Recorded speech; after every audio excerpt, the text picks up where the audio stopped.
નમસ્કાર ખેડૂત મિત્રો. નમસ્કાર. શેઠ આપનું ગામ એક બોલજો.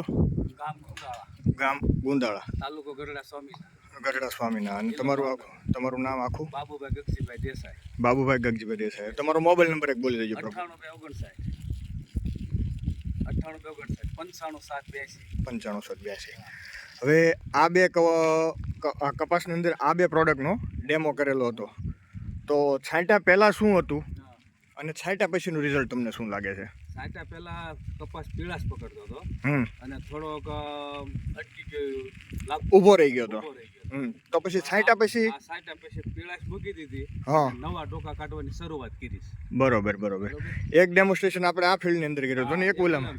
તો એ કપામાં શું ફેર છે? એ કપા તો વાવણી પછી દબાઈ ગયેલો હતો, પીળો પાઠા જેવો થઈ ગયો હતો. અચ્છા, હાવ થોડો થઈ ગયો હતો. રિઝલ્ટ મળ્યું છે.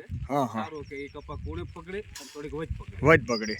તો હવે આ તમે જો ખેડૂતોને કહી શકાય કે આ વસ્તુ વાપરવા જેવી કે કેમ એમ? બરોબર. અને બીજાને ઉપયોગ કર્યો હોય તો એને રિઝલ્ટ મળે ખરું એમ? 100%. મળે ખરું, સારું. અને તમને તો આમાં જે રિઝલ્ટ મળ્યું છે એનાથી તમે સંપૂર્ણ સંતોષ? મને તો રિઝલ્ટ મળ્યું એટલે તો હું આ કહું છું કે ખેડૂત ખેતરનો ધંધા હું ન કરું. 100%ની વસ્તુ છે.